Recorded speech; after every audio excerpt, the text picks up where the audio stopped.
karamihan ng Pilipino pabor na maging presidente si Sara Duterte. Karamihan po ng Pilipino, wag na kayo magdahilan.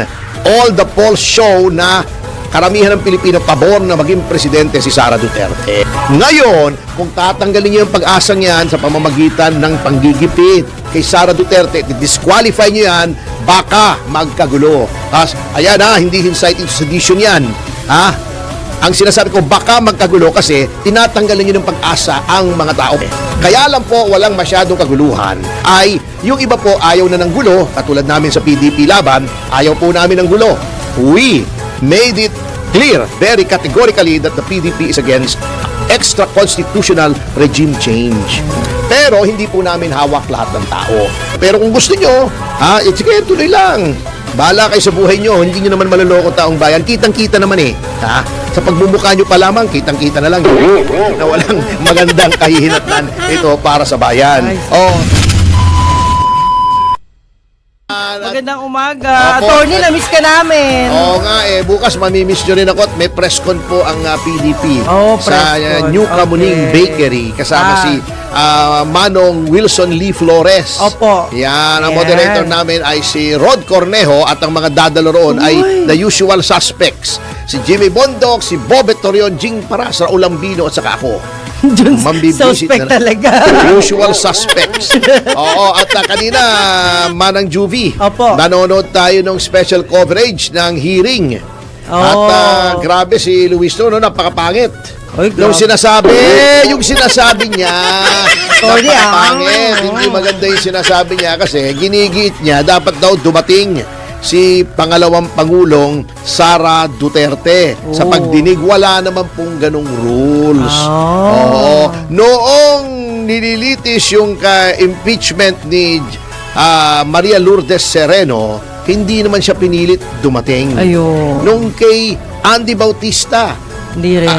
Baka hindi po alam ng iba, noong 2017 po, ako at si dating Congressman Jing Paras ang mga complainant sa successful na impeachment ni then COMELEC Chairman Andy Bautista.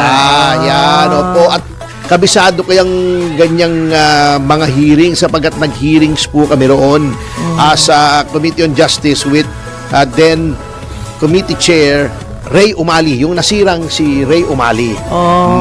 Pero Tony, sabi nyo, hindi ganun ang rule. Ibig sabihin, binago nila rule ngayon? Hindi. Gusto kasi nilang pinipilit nila na si Sara Duterte ay pumunta ron para gisahin nila. Why would she give them the satisfaction of raking her over the coals? Gayong alam naman nating lahat na kangaroo court lang yan. Wala yan. Moro-moro lang po yan. Kita nyo yung pinagsasabi. Si Laila De Lima kung anong chuchu-chuchu ngayon.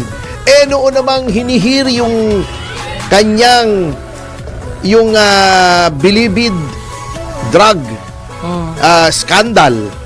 Yung bilibid drug trade. Hindi naman siya pinilit pumunta ron. Hindi naman siya pumunta. Ibig sabihin, nirespeto siya. Nirespeto yung kanyang choice na hindi pumunta. Yung case Sereno, nirespeto yung choice na hindi siya pumunta. Ngayon, yung sinasabi ni Representative Rufus Rodriguez na dapat may right to counsel, tama po yun Dapat pwedeng mag-manifestation yung counsel. May participation yung counsel because in any proceeding, the person involved has the right to be heard by himself or by counsel. Bakit ba takot na takot silang mag-participate yung mga abogado ni VP Sara? Kasi mabubuking yung pagkaboro-moro nila. Kaya kayong mga nariyan sa committee, ang dami nyong bla-bla-bla dyan, ang dami nyong chu-chu-chu, ang dami nyong eklabu. Sige na! Ihain nyo na! Kunyari pa kayo yan din naman ang mangyayari dyan. Nakita mo naman yung mga nandyan, di ba? Yung mga nandyan, si Luistro, si Chekchokno, si De Lima, yan, basta yung mga nandyan, bukod sa ampapangit ng sinasabi, sapagkat hindi po tama sa ilalim ng batas, alam naman po natin nanloloko pa tayo iniinsulto nyo pa yung intelligence namin mga mamamayan. Baratan nyo na! I-transmit nyo na! Kunyari pa kayo get it over with! Ha?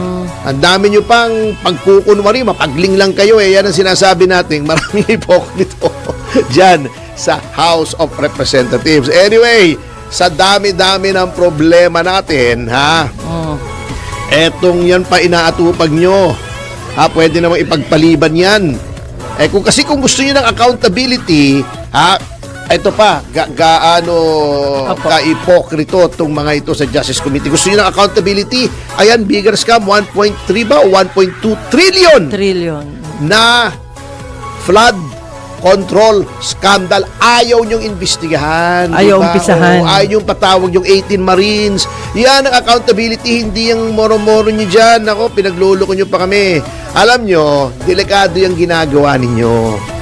Ha? Baka sabihin niyo na naman, inciting to sedition ako, ha? Anyway, kung gusto niyo i-demand, bahala kayo sa buhay niyo. Karapatan niyo yan.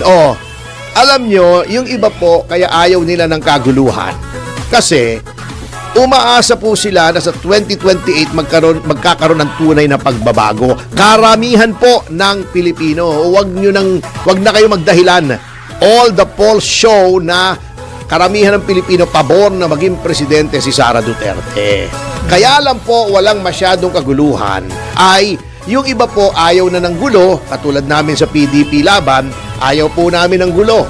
We made it clear very categorically that the PDP is against extra-constitutional regime change. Pero hindi po namin hawak lahat ng tao.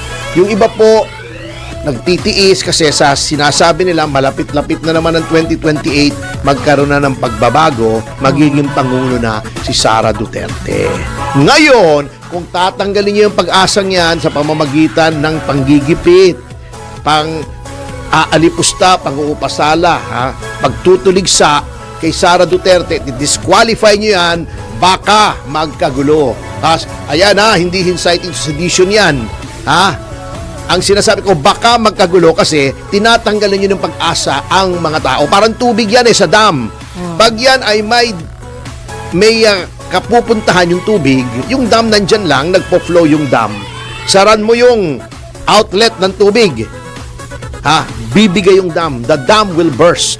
Yan po ang mangyayari pag tinuloy-tuloy nyo yan. Pero kung gusto nyo, sige, tuloy lang. Bahala kayo sa buhay nyo. Hindi nyo naman maloloko taong bayan. Kitang-kita naman Sa pagmumukha nyo pa lamang, kitang-kita na lang. Na walang magandang kahihinatnan ito para sa bayan. Sa kabila ng inyong kaguluhan dyan na natataranta kayo. Itong sinasabi ni Castro na wala daw krisis. Wala daw krisis, price distortion, pero ang Pangulo na mismo ang nagsabi na maaring mawala yung mga paglipad ng mga eroplano. Can you imagine? Wala pa bang krisis yan? May posibilidad na hindi na lumipad ng mga eroplano kasi walang supply ng jet fuel. Di ba? Hindi pa ba krisis yan? Hindi pa ba krisis yung magiging 150 hanggang 200 piso daw ang presyo ng diesel? Hindi pa ba krisis yan? Pambihira naman kayo.